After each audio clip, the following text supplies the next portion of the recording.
Alhamdulillahirabbil alamin. Allahumma shalli wa sallim ala sayyidina Muhammadin wa ala alihi wa sahbihi ajmain, amma ba'du. Yang saya muliakan guru kita bersama Al-Habib Muhammad Baqir ibn Syekh Abi Bakar bin Salim, mata'ana Allah subhanahu wa ta'ala fi duri hayati wa umri wa nafa'ana bihi wa bi'uluhi fi darain, amin ya rabbal alamin. Semoga Allah panjangkan umur beliau, sehatkan fisik beliau, jasmani beliau, dilapangkan rezekinya, dijaga dari segala macam musibah dan bala, amin ya rabbal alamin. Kepada orang tua kita Al-Habib Alwi bin Ahdar Al-Ban, semoga Allah panjangkan umur beliau, sehatkan beliau, diluaskan rezekinya, diberikan istiqamah fi ta'ah wal ibadah, amin ya rabbal alamin. Ada Dr. Abdurrahman, ada Ami Alwi Al-Bar, Al-Habib Fauzi As-Saqaf, RT, RW, Lurah, Al-Habib Taufik As-Saqaf, Al-Habib Zainal Bufagi. Ini semuanya yang hadir, yang saya muliakan, bapak-bapak, ibu-ibu yang dirahmati Allah subhanahu wa ta'ala. Tadi sangat luar biasa apa yang disampaikan oleh guru kita Al-Habib Muhammad Baqir, pentingnya akhlakul karimah. Akhlak yang mulia itu di zaman sekarang sangat dibutuhkan.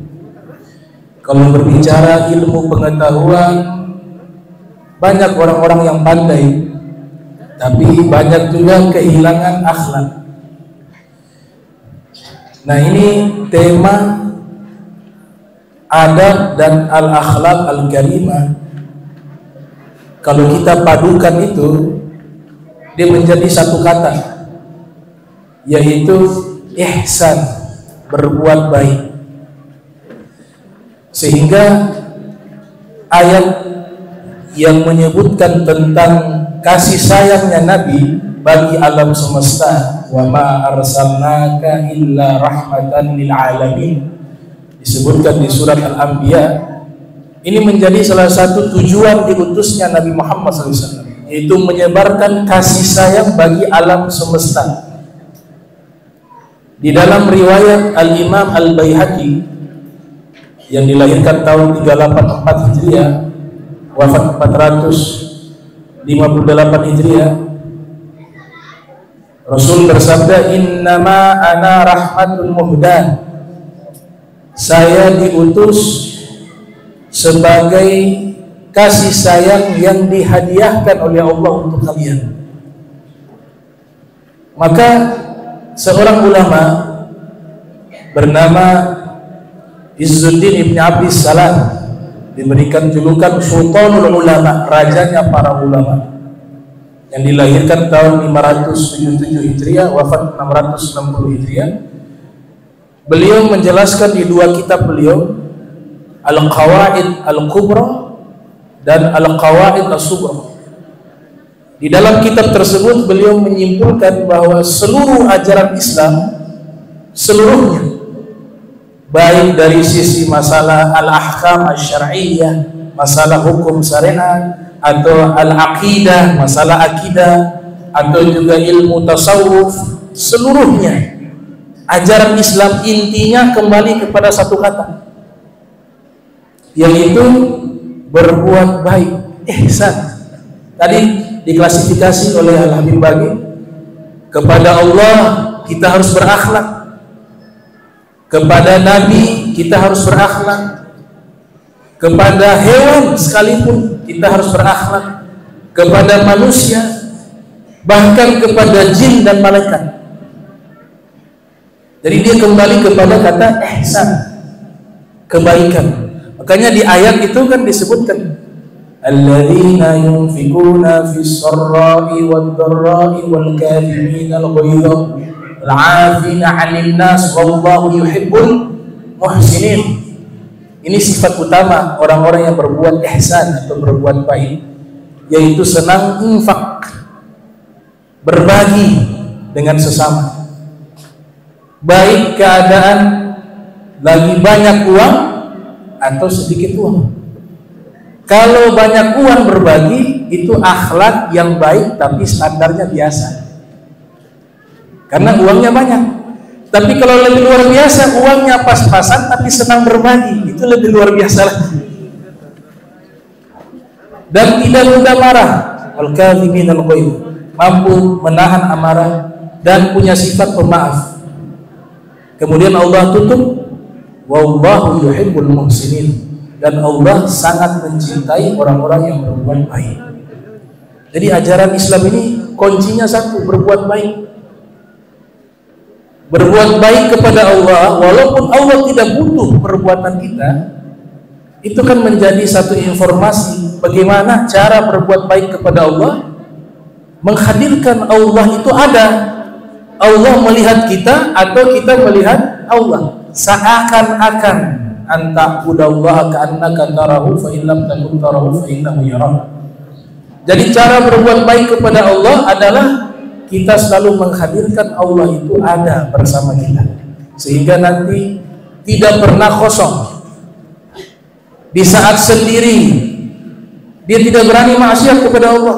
Kenapa? Dia tahu innahu huwas samiul basir, Allah maha mendengar, maha melihat. Walaupun tidak ada orang, tapi ada Allah. Di saat ramai demikian. Nah, itu makna ihsan kepada Allah. Nah, ulama membagi satu kitab berjudul Syajaratul Ma'arif karya Izzuddin Ibn Abi Salam. Kesimpulan ihsan itu kan kepada alam semesta. Nah, orang yang paling berbuat baik kepada kita adalah Nabi kita Muhammad sallallahu alaihi wasallam. Manusia berbuat baik kepada kita, Nabi perintahkan wa khaliqin nasa bi khuluqin hasanin. Berinteraksilah dengan manusia, tidak disebut orang muslim, orang mukmin, tapi Nabi gunakan kosakata an-nas yang artinya apa? Manusia yang bersifat sosial. Artinya ketika seseorang berakhlak mulia, baik secara kasbi atau tabi'i, maka dia ketika memperlakukan orang, dia tidak memilih siapa dia berbuat baik. Kalau orang yang sudah baik, sudah muhsin, dia tidak mengenal tuh ini siapa, agamanya apa, semuanya dia berikan porsi kebaikan.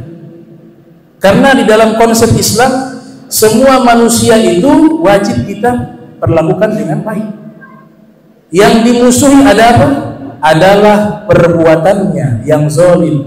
Wala udwana illa lizzalimin. Tidak ada permusuhan di dalam Islam terkecuali kepada perbuatan-perbuatan zalim yang dilakukan oleh oknum-oknum tertentu.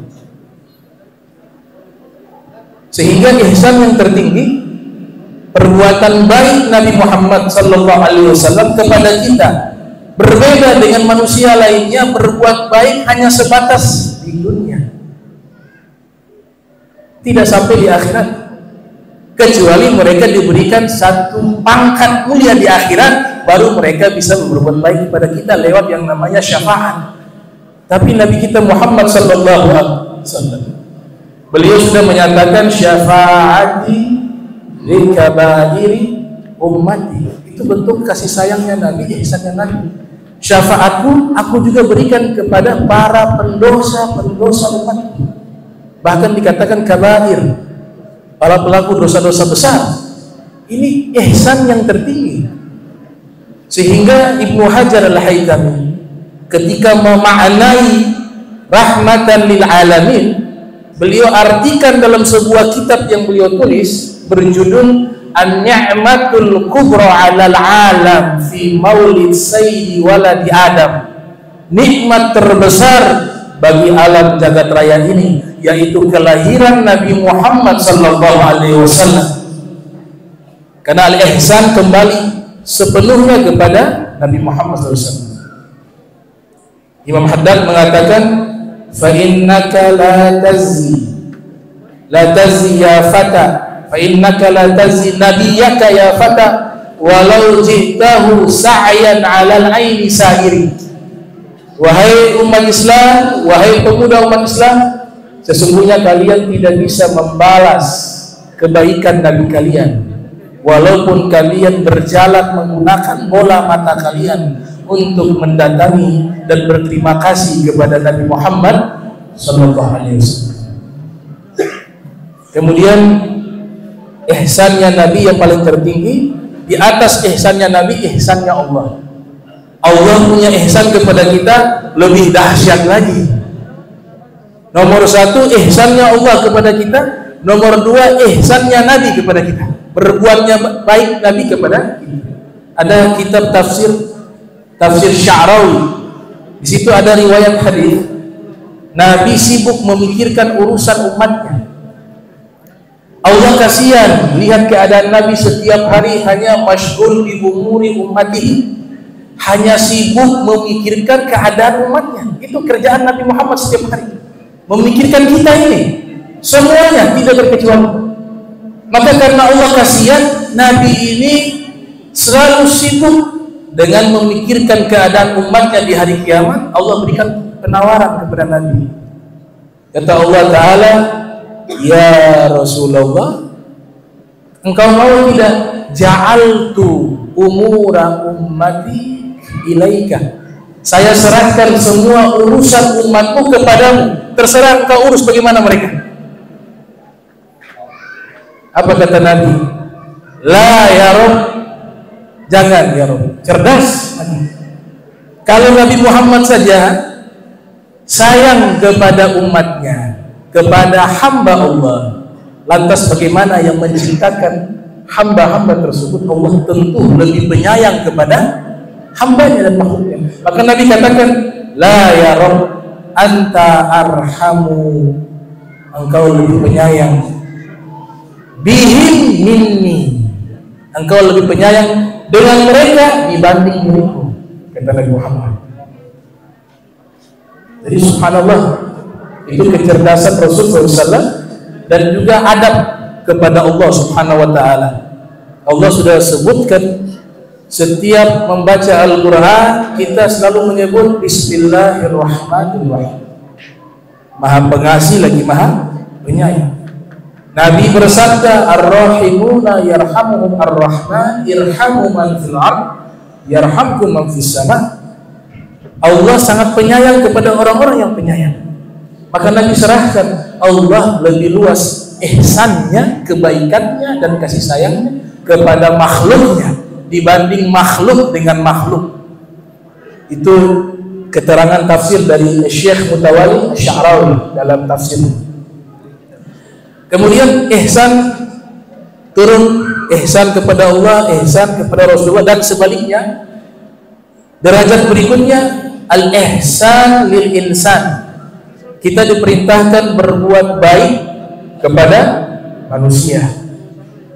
Ya ayyuhan nas, inna khalaqnakum min dzakari wa untha wa ja'alnakum syu'uban wa qabaila lita'arafu inna akramakum 'indallahi atqakum.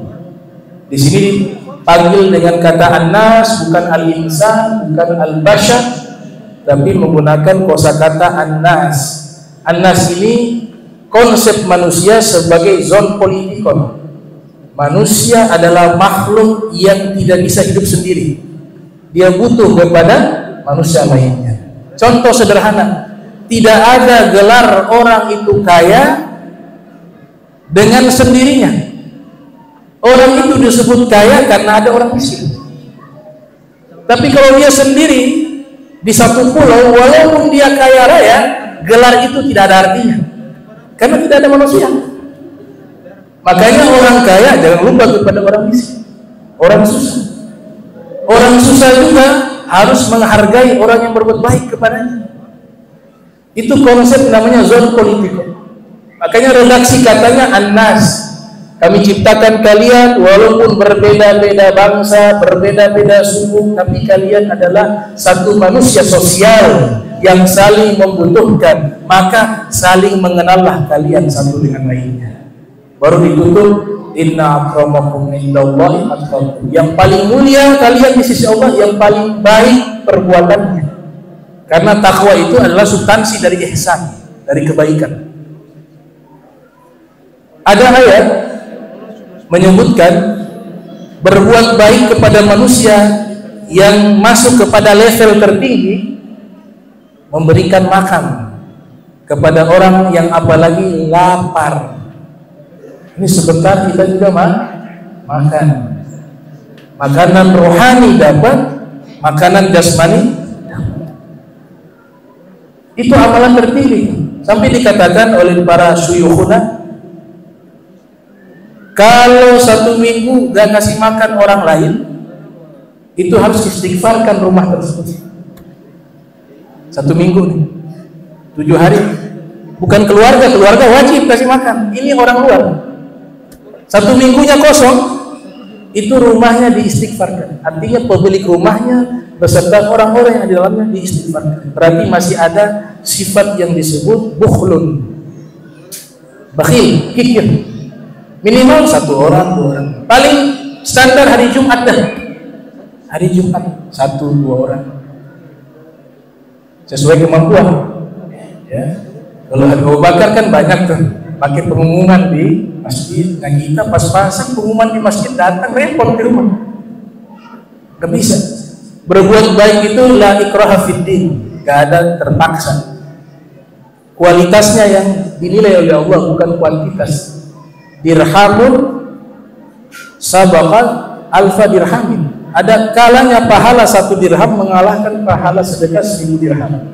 1 dirham pahala dari orang yang miskin, yang kasih hartanya hanya segitu, dia kasih. Dibanding yang kaya raya, uangnya triliunan, keluarnya hanya 10 atau 1 dirham, kalah sama sedekah pahala orang miskin. Jadi Allah melihat kuantitas bukan kuantitas, tapi kualitasnya. Di dalam Al-Quran, di surat yang disebut surat manusia, surat Al-Insan, tadi menggunakan kata An-Nas, manusia sosial. Sekarang nama suratnya menggunakan kata Al-Insan yang artinya manusia cerdas secara intelektual. Laqad khalaqnal insana fi ahsani taqwim. Dari sisi kecerdasan, akhlak, perangai, itu disebut Al-Insan.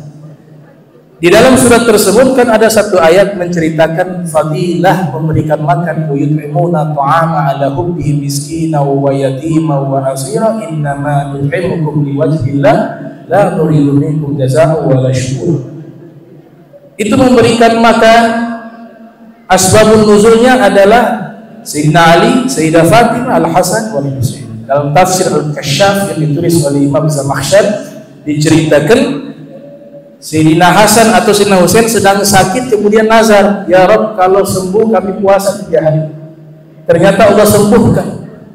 Imam Ali bekerja di satu kebun milik orang Yahudi, dapat gaji dari kerjaannya itu. Beliau beli gandum, kemudian gandum tersebut bawa pulang ke rumah.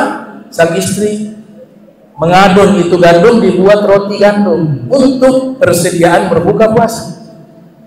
Ketika hendak berbuka puasa, ada yang mengetok pintu.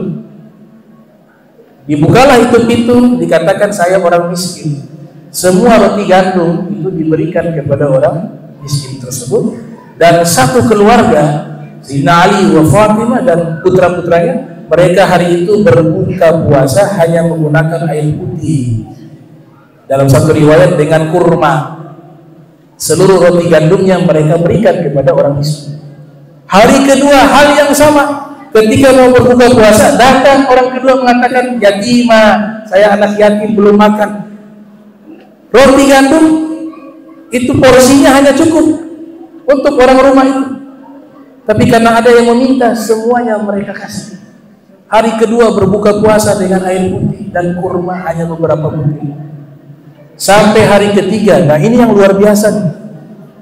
Saya baca di satu tafsir, ada kitab namanya Manaqib Al-Imam Ali bin Abi Thalib. Di situ ada tafsiran dari Ibnu Abbas mengatakan ketika mau berbuka puasa di hari ketiga, ada yang mengetuk pintu juga. Dibukakan, ternyata dikatakan saya tawanan perang Asyirah. Tawanan perang itu non muslim, bukan orang Islam. Diberikan semuanya roti gandum itu kepada Asyirah tersebut. Allah abadikan akhlak mereka ini dengan turunlah firman wa yut'imuna ta'ama ala hubbihi miskina wa yatima wa asira. Innama nut'imukum liwajhillah, Mereka beri makan bukan cari pujian, tapi semata-mata mereka melakukan itu karena Allah dan rasa takut kepada Allah. Apa hubungannya rasa takut kepada Allah dengan memberikan makan? Karena memberikan makan kepada makhluknya Allah, baik itu manusia, baik itu hewan, baik itu jin, sekalipun itu memadamkan murkanya Allah. Makanya korelasi dalam hadis, ittaqun nar walau bisyikki tamrah. Takutlah kepada api neraka walaupun sedekah dengan sepotong kurma. Karena sedekah itu memberikan sesuatu, dia memadamkan api neraka, maknanya kemurkaan Allah dipadamkan. Sadaqatu sir tudfi'u ghadab Rabb atau ghadab Rabb. Sedekah sembunyi-sembunyi memadamkan kemurkaannya Allah Subhanahu wa taala. Ini perbuatan baik kepada manusia yang pertama. Ada satu dokter di Son'ah di Yaman bernama Dr. Syekh Abdul Nur. Dia buat disertasi berjudul Al-Hayatu Al-Ilmiyah fi Hadramaut, kehidupan intelektual di negeri Hadramaut. Di dalam kitab tersebut dinyatakan As-Sayyid Abdullah bin Alwi, mungkin saya curiga ini Al-Haddad karena famnya tidak disebutkan, hanya disebut As-Sayyid Abdullah bin Alwi yang tinggal di kota Tarim. Kemungkinan mungkin Al-Habib Abdullah bin Alwi Al-Haddad.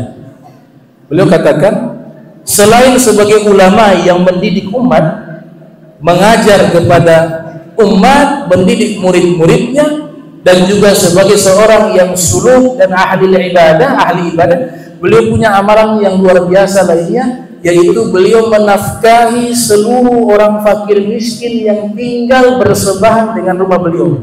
40 rumah ke depan, ke belakang, semuanya Imam Haddad nafkahi kebutuhan yang miskin. Tadi karena paham tuh, namanya al-ihsan bil ihsan, dia paham. Intisari agama Islam adalah berbuat baik. Begitu juga Fakhrul Wujud Syekh Abu Bakar bin Salim yang lahir tahun 919 Hijriah, wafat 992 Hijriah. Ada seorang ulama bernama Al-Habib Muhammad atau Al-Habib Abdullah bin Muhammad Al-Haddad kalau tidak salah, atau bin Ahmad Al-Haddad, kan menulis manaqib beliau berjudul Al-Jawahir fi Manaqib Asy-Syaikh Abi Bakar Tajil Akabir.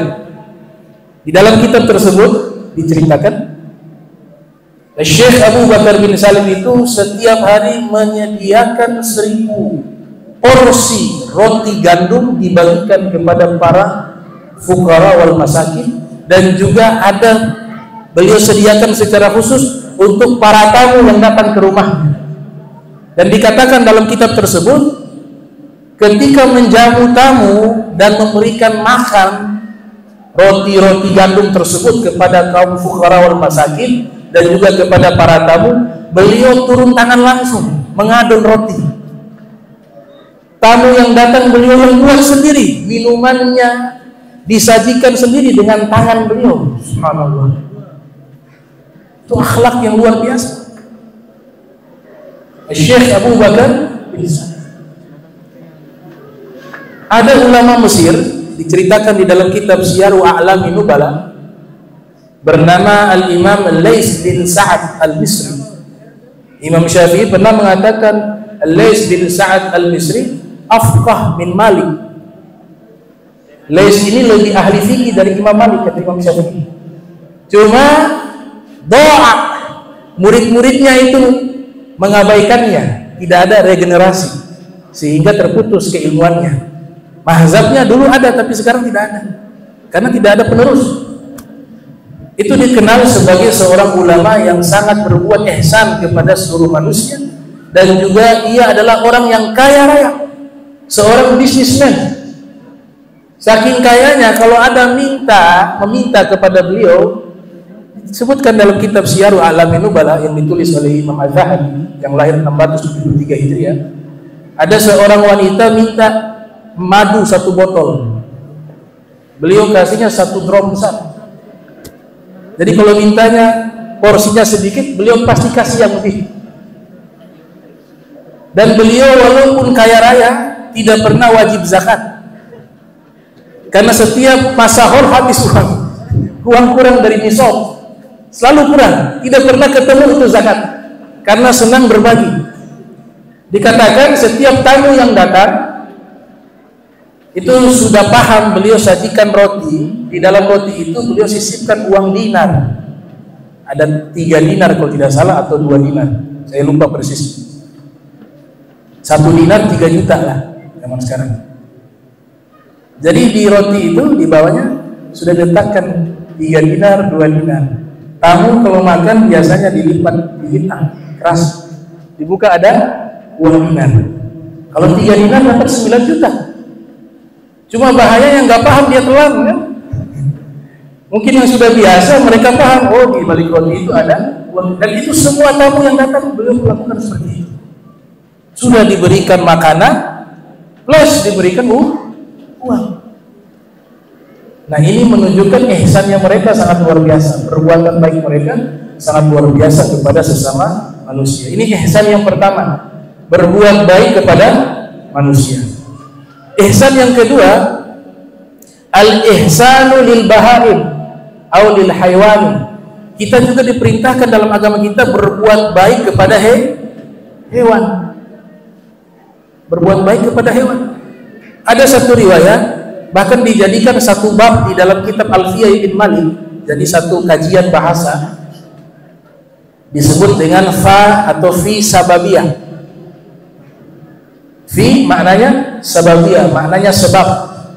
Hadis yang berkaitan dengan seorang wanita masuk neraka karena sebab kucing yang ia kurung dia tidak diberi makan dan dia tidak lepaskan itu kucing, akhirnya kucing itu mati di dalam kurungan tersebut. Nabi katakan, dakhalat imra'atun an-nara fi hirratin habasatha. Seorang wanita masuk ke dalam neraka. Fi di sini harfu jar tapi maknanya sababiyah, karena atau dengan sebab kucing yang dia kurung. Lihat, kucing dianiaya masuk neraka. Karena kenapa? Tidak ada al-ihsan lil bahaim, tidak punya kasih sayang, perbuatan baik kepada hewan. Jadi ini agama canggih. Dia tidak hanya mengajarkan berbuat baik kepada sesama manusia, tapi juga mengajarkan berbuat baik kepada hewan. Dan dikisahkan di dalam beberapa kitab, ada satu kitab karya Syekh Abu Bakar Al-Usfuri berjudul Al-Mawa'iz Usfuriyah, nasihat-nasihat burung kecil.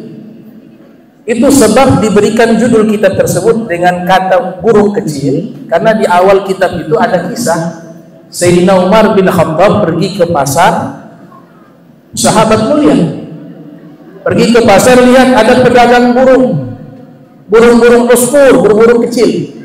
Sayyidina Umar dalam hatinya rasa kasihan, ini burung mau terbang ke sana gak bisa.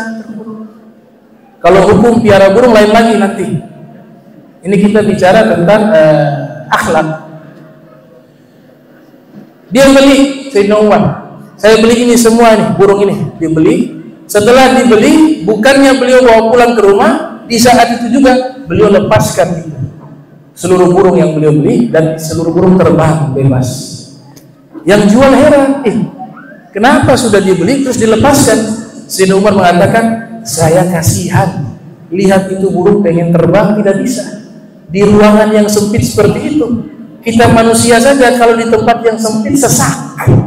Nah ini burung alamnya pengen terbang, dikurung di tempat yang kecil, maka saya lepaskan dia karena saya kasihan kepada burung-burung tersebut. Meninggal dunia Sayyidina Umar bin Khattab, meninggal dunia. Banyak sahabat-sahabat yang bermimpi.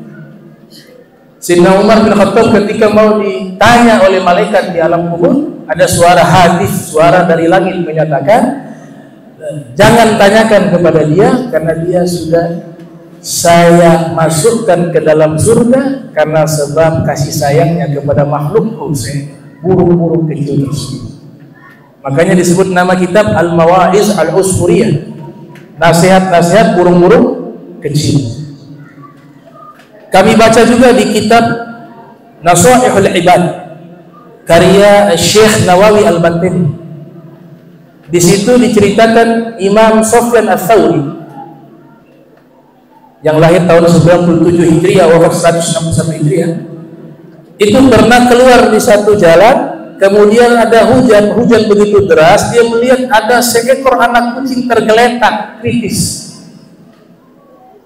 Dalam ilmu zoologi, kalau ada anak kucing jangan dipegang gitu.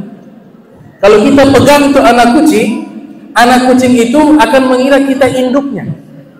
Makanya dia sering mengikuti. Karena aroma tubuh kita yang sifatnya manusiawi akan berpindah ke aroma tubuh anak kucing tersebut. Dan induknya juga ketika ingin kembali menjemput anak kucing tersebut, dia tidak menganggap itu sebagai anaknya, karena baunya sudah bukan bau kucing tapi bau manusia.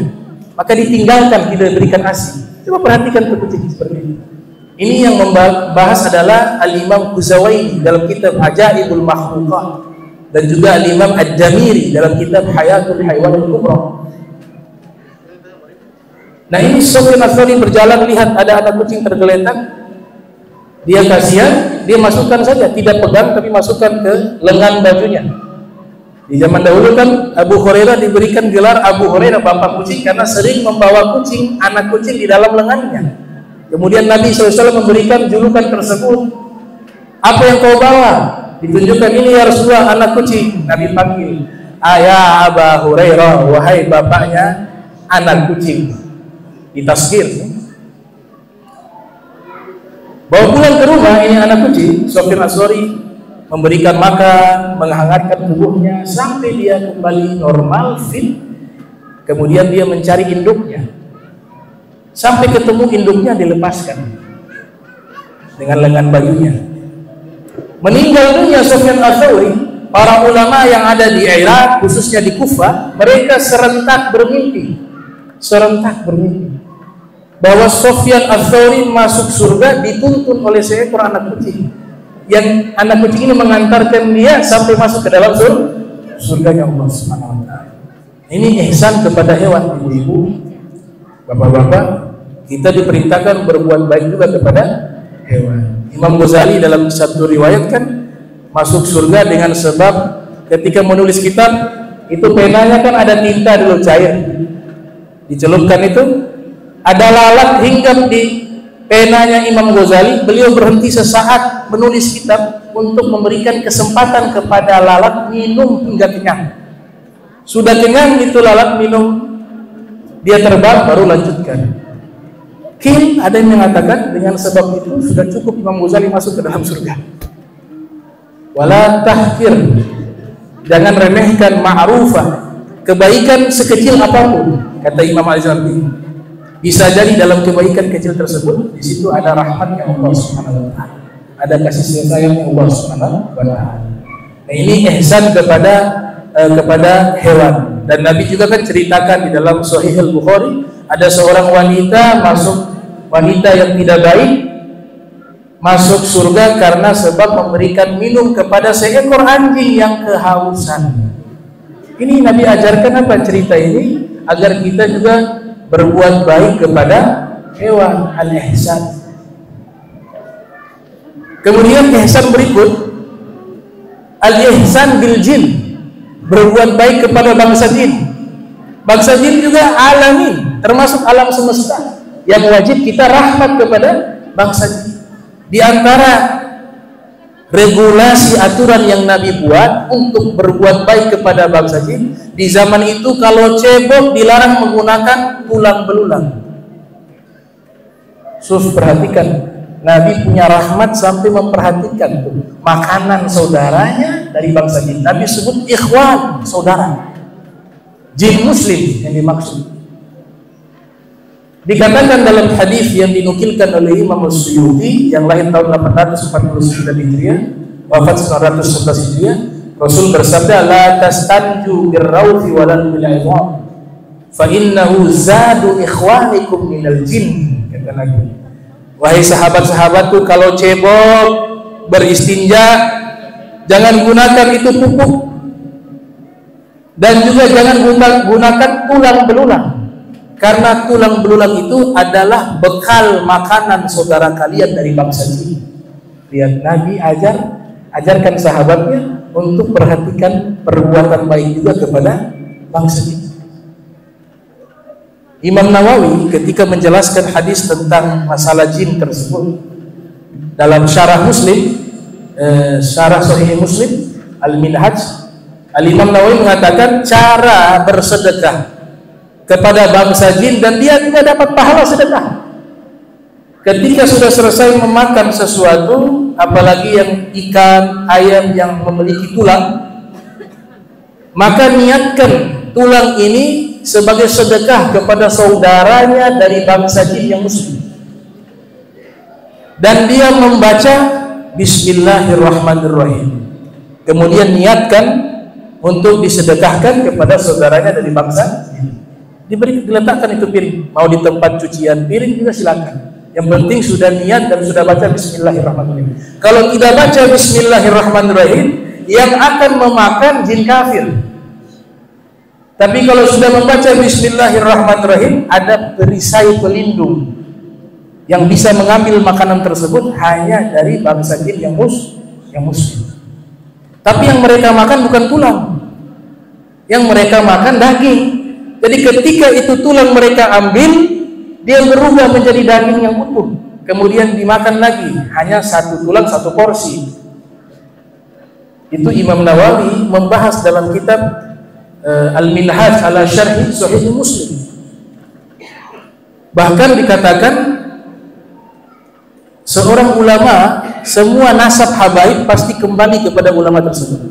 Namanya Al-Imam As-Sayyid Muhammad Sahibul Marbad yang ada di Oman. Beliau beli tanah di Marbad itu di Oman. Al-Habib Abu Bakar Al-Adani bin Ali Al-Masyhur menulis manaqib beliau. Al-Imam Muhammad bin Ali Ba'alawi, tutup kurung, Sahibul Marbad, wafat 551 Hijriah. Jadi ketika beliau tinggal di Marbad, manusia yang ada sudah beliau nafkahi semuanya. Yang fakir miskin dinafkahi semuanya. Hewan-hewan yang ada di tempat tersebut semuanya gemuk badannya. Kucingnya gemuk, kambingnya gemuk. Kenapa? Beliau memberikan subsidi khusus sedekah kepada hewan. Kaya beliau, kaya raya. Tapi tidak puas. Manusia sudah saya kasih jatah makanan. Hewan sudah kurang satu, bangsa jin. Kalau malaikat kan la akla lahu wa syurba lahu. Kalau malaikat gak makan gak minum. Makanya tidak dikasih ke malaikat. Seandainya malaikat makan minum, mungkin beliau sedekah juga kepada malaikat. Mungkin beliau kasih makan kepada malaikat. Tapi beliau paham, malaikat la akla lahu wa syurba lahu. Malaikat tidak makan, tidak minum dan tidak menikah. Tapi bangsa jin makan.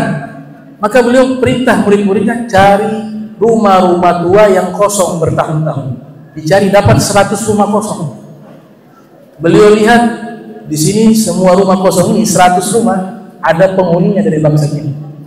Wahai murid-muridku, berikan subsidi makanan kepada bangsa jin 100 kepala keluarga, 100 kakak bangsa jin. Dikasih jatah makanan setiap hari. Ambil tulang-tulang, kumpulkan, pergi ke pasar, saya beli itu tulang-tulang belulang, kemudian kalian sedekahkan kepada 100 kakak bangsa jin setiap hari. Berikan itu kepada mereka. Wah, itu luar biasa itu. Tapi jangan salah paham, akhirnya sedekahnya habis di bangsa jin, yang manusianya kelaparan. Ini manusianya sudah dinafkahi, hewannya sudah dinafkahi. Kemudian karena beliau seorang yang memang kaya raya dan memang seorang wali min auliyaillah, semua habaib nasabnya kembali kepada beliau. Maka beliau juga berbuat baik kepada bangsa jin. Ada kitab yang bertemakan bangsa jin. Salah satu ulama besar namanya Al-Imam Syekh Abdul Wahab Asy-Sya'rani. Itu memiliki satu kitab berjudul Kashful Hijab Warrad an wajhi as'ilatil jahil. Membahas tentang pertanyaan-pertanyaan bangsa jin, kemudian beliau jawab. Berarti di kitab ini menggambarkan ada manusia-manusia tertentu, mereka bisa berkomunikasi secara langsung dengan bangsa jin. Apalagi para aulia, kaum solihin. Ini kitab membahas tentang itu. Sa'ala jan. Itu kalau di dalam kitabnya, jin ini bertanya kepada Syekh Abdul Wahab Sya'rani, kemudian dijawab oleh Syekh Abdul Wahab Sya'rani yang lahir tahun 898 Hijriah. Ada juga sahabat-sahabat dari bangsa jin. Sahabat-sahabat Nabi dari bangsa jin, mungkin ada yang masih hidup sampai sekarang. Karena Allah berikan usia mereka panjang. Bahkan salah satu ulama di Maroko, As-Sayyid Ahmad bin Muhammad bin Siddiq Al-Ghumari, menulis sebuah kitab, ada satu bab riwayat-riwayat hadis yang didapatkan dari sahabat Nabi dari bangsa jin, berjudul Musnad Jin. Kitab Musnad Jin. Ada juga ulama bernama Syekh Badruddin Al-Isbili, menulis kitab tentang masalah alam jin, berjudul Akabul Marjan fi Ahkamil Jan. Kemudian juga ada ulama bernama Syekh Tariq Al-Hamudi, dia menulis sebuah kitab berjudul Izharul Ghorabah bi Dzikris Jin minas Sahabah, yang menyebutkan tentang biografi dan daftar nama sahabat-sahabat Nabi Muhammad sallallahu alaihi wasallam dari golongan bangsa jin. Tapi di situ diberitahu hadis yang diriwayatkan oleh bangsa jin kepada manusia tidak bisa jadi hukum. Karena hukum itu yang paten dari Nabi khusus kepada manusia, jin mengikuti hukum manusia. Ihsan yang terakhir, yang keempat, al-ihsan bil malaikah, berbuat baik kepada malaikat. Bagaimana cara berbuat baik kepada malaikat? Nabi sebutkan dalam hadis riwayat Muslim yang lahir tahun 204 Hijriah, wafat 261 Hijriah. Cara berbuat baik kepada malaikat, kalau sholat jangan makan bawang mentah atau makanan-makanan yang mengeluarkan bau busuk. Itu hadis dari Nabi. Man akalal basal wal thuma wal qurratha fala yaqrabanna masjidana fa innal malaikata tata'adza mimma yata'adza minhu banu adam. Siapa yang makan al-basal, bawang merah, al-basal, dan asum, bawang putih, wal qurrat, dan juga daun bawang. Sebenarnya ini dijelaskan oleh Imam Nawawi, bukan hanya ini saja, semua makanan yang memunculkan bau busuk, apalagi ada namanya petik, jengkol, atau makanan-makanan lainnya yang mengeluarkan aroma bau busuk. Kalau durian nggak tahu saya itu bau, karena sebagian orang bilang baunya enak, sebagian lagi muntah kalau mencium baunya. Jadi sifatnya subjektif kalau aroma durian. Cuma bawangnya ini diteliti apakah sama dengan bawang yang di sini. Karena di sini suka bikin dagu-dagu mantap pakai bawang mantap, bawang merah, bawang putih enggak, bawang merah. Nah, apa salahnya kita bersihkan dulu, sikat gigi untuk kita sholat, karena di situ ada interaksi secara langsung dengan manusia. Dan Nabi mengatakan siapa yang makan bawang merah, bawang putih, daun bawang, jangan dekati masjid kami, karena sesungguhnya malaikat tersakiti. Nah, kita tidak ihsan kepada malaikat tersakiti dengan bau busuk itu. Sebagaimana manusia juga tersakiti dan terganggu dengan bau yang tidak enak, maka malaikat juga terganggu dengan bau yang tidak enak. Subhanallah, Nabi perhatikan cara berbuat baik kepada malaikat. Al-ihsan bil malaikat. Bahkan ada satu kitab membahas tentang masalah amalan-amalan yang membuat malaikat lari. Kan konsepnya sederhana. Kalau tidak ada malaikat, berarti yang ada setan. Kalau malaikat tidak ada, yang mengganti posisi itu adalah syaitan. Makanya di kamar mandi kan malaikat gak ikut masuk. Memang aturan bakunya seperti itu, undang-undangnya seperti itu. Malaikat gak boleh ikut sampai ke dalam kamar mandi. Dia cukup di luar. Nah, ketika kosong dari malaikat, disitulah syaitan mulai masuk ke dalam kamar mandi. Makanya tempat paling banyak syaitan itu di kamar mandi. Dan hukumnya makruh berlama-lama di dalam kamar mandi dan di dalam toilet. Kenapa? Tempatnya syaitan. Diajarkan doa oleh Nabi Muhammad SAW. Allahumma inni a'udzubika minal khubuthis, minal khaba'ith ya. Khubuthi wal khaba'ith. Allahumma inni a'udzubika minal khubuthi wal khaba'ith. Ya Allah, aku berlindung padamu dari syaitan laki-laki dan syaitan perempuan. Kenapa dibaca ketika hendak masuk kamar mandi? Karena malaikat tidak ikut masuk, kosong dari malaikat, yang hadir adalah syaitan. Jadi ada amalan-amalan membuat malaikat itu lari. Kalau malaikat lari, yang hadir syaitan. Sehingga salah satu ulama bernama As-Sayyid Muhammad bin Ja'far Al-Idrisi Al-Qaddani Al-Hasani menulis kitab berjudul Bulughul Qasdi wal Maram. Bulughul Qasdi wal Maram mimma tanfiru minhul malaikatul kiram, yang membahas tentang amalan-amalan manusia jika dilakukan maka malaikat akan lari dari amalan tersebut, meninggalkan dia, dan dia dalam keadaan tidak dilindungi oleh malaikat. Itu kitab saya cari nggak ada di sini, adanya di Mesir. Dia punya arti itu Bulughul Qasdi wal Maram, yaitu sampainya kepada tujuan dan keinginan daripada amalan-amalan yang menyebabkan malaikat-malaikat yang mulia lari daripada amalannya dia. Semua itu hadis-hadis ada pemaparan penjelasan ulama. Nah, ini konsep daripada adab dan akhlak mulia jika disatukan menjadi namanya al-ihsan, berbuat baik, dan itu intisari daripada ajaran Islam. Mungkin itu saja yang bisa saya sampaikan. Wassalamualaikum warahmatullahi wabarakatuh.